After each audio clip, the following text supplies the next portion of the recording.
Good afternoon. I'm Jason Rzucidlo, coming to you from the Detroit Yacht Club, giving you a preview of this weekend's Chevrolet Detroit Grand Prix. Coming up, we'll be speaking with some of the top drivers that you'll see in this weekend's races. I told him that you already switched, right? Yeah. You're focused. Championship now. That's all we care about. How much does having two races back-to-back coming up this weekend sort of help get the mind focused as sharp as you need to be? Yeah, I kind of look forward to just getting in the car and focusing forward, sitting down with my engineer today and talking about the approach for this weekend. Getting back to a normal routine. Yes, yeah, absolutely. So you won here 2 years ago. What's the secret to winning on Belle Isle? It's the same for every race, really. I mean, you got to obviously have the car and qualify well, and just have the strategy that goes right. All the combinations that come together to win a race. Now, how important is it to race here in Chevrolet's hometown? It's a very, very important race for us. It's Roger's hometown, it's Chevrolet's hometown, so we put a lot of emphasis on this race. Talk a little bit about your preparation that goes into the race.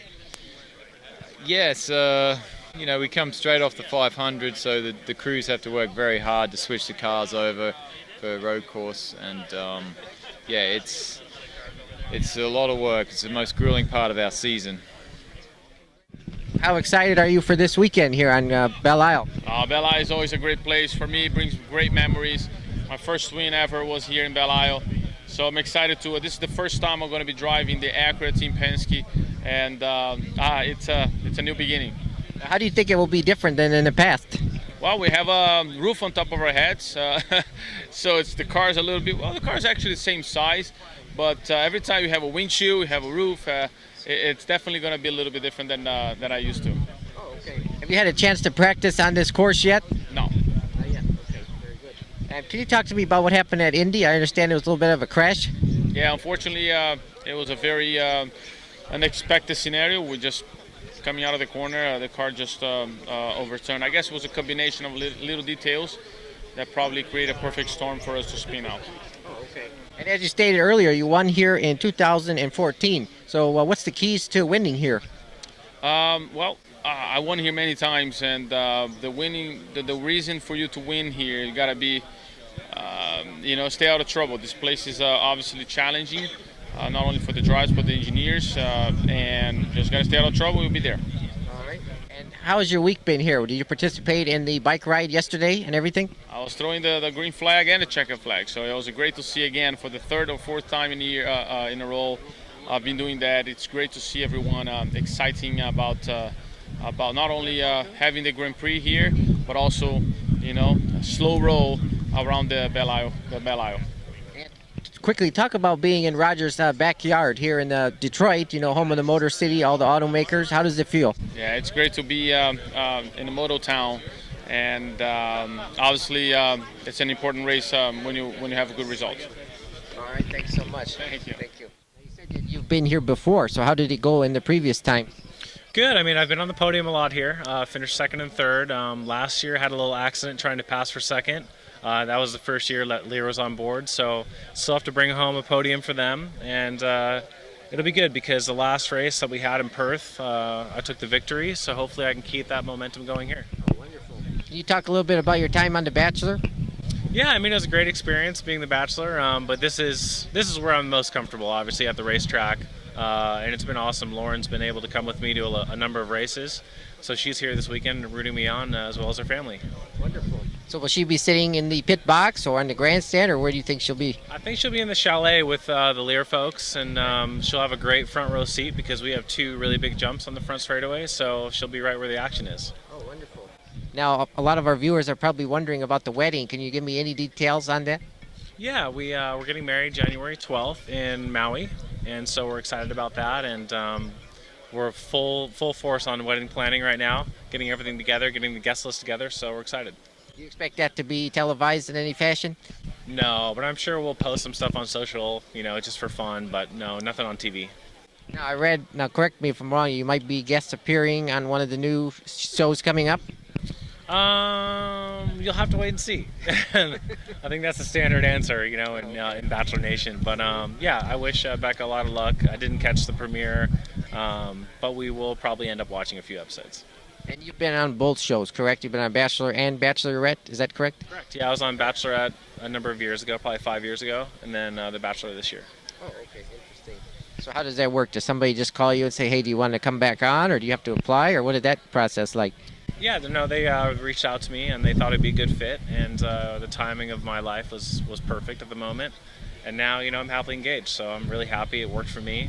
Obviously, I think it was a tough season, I think, for a lot of people. But for me, I'm happily engaged and I'm very happy. Okay. Finally, what advice would you have to other guys who might want to go on the show? Be yourself, have fun with it, and yeah, soak it up and enjoy the good moments. All right, very good. Thank you. So how excited are you for this weekend's race?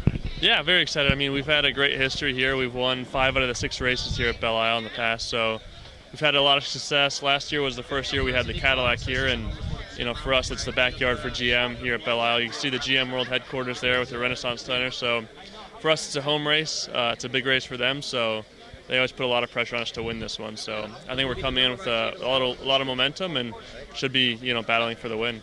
So what's the secret to winning here since you've won so many times? I think it's just executing. It's a tough track to pass on. It's only 100 minutes, so any little mistake is going to cost you a lot, and you're not going to have time to make that up. So from qualifying through the end of the race, you can't really make a mistake. In the past, a few things have gone our way, luck-wise, and you do need a bit of that, but I think just focusing on not making mistakes is the name of the game. All right. Can you talk a little bit about your preparation for the race? Like, how do you get ready and everything? I think it goes, from last year up to this year. We learned things, from last year that we can build on. And coming up to this race, I've been studying old race footage, old onboards, and old notes that I took. So just trying to come in here with, as much preparation as possible, and obviously training physically and mentally as well. All right. And being here in Detroit, what else do you enjoy about Michigan here? What do you do when you're not racing? We actually loved just going around different places, finding good restaurants. There's great food here, great nightlife and great atmosphere. So we're staying right at the Renaissance Center, so walking along the water is really nice and beautiful, and you can pretty much walk anywhere for dinner and drink. So it's really nice to come here in the summertime and enjoy it, in the outdoors. And I think what Will has done is learning how to race. It's one thing to be able to get around a racetrack fast, which he's able to do, but to be able to race, even talking with Wickens this weekend on the way out of the banquet, he said, God, I couldn't believe the start of these guys are running 3 abreast bumping wheels. I mean, if you haven't experienced that, and I think that's what Will's been able to do, over time, been able to have this experience, and just made him a better driver. And then obviously the success he had this past weekend, he won that race by being the best race driver. He had the best team when you think about 6.6 second stop that last time out of the pits. Just on the new 2018 version of the car, what are you looking for as soon as it hits the track here, and the adjustments you may have to make, and how do you think the race will go with the new car? Well, we can take experience we had at Long Beach, experience we had at St. Pete, similar type track, somewhat a semi-permanent racetrack, and I think it's going to be similar. We're coming here probably with setups that we've used before with this package. How tough of a decision was it to have Helio move on and leave the IndyCar team? Well, it wasn't a tough decision. It was a managed decision, really. We talked to Helio about it early on, and what we were going to do, we wanted to downsize the 3 cars. We had the opportunity with him, obviously, to put him in the sports car, and then with the ability to go after his 4th or 5th, hopefully, sometime 500 win. Look, obviously, he's a racer, but we've got to manage this team. It's like quarterbacks. It's like anybody else. You've got to look at what's best for the team overall. And certainly, Helio's a partner of mine in an auto dealership, so he's got some things he's doing outside of racing. So, it was a good discussion. He understood it, and I think that look, if he wanted to go race for another team, he can do that. That's always his option. But I think he's in a good place. Roger, how proud are you to be back in Detroit, obviously, here on Belle Isle? This is one of the best buildings, I think, in the city of Detroit, the Detroit Yacht Club.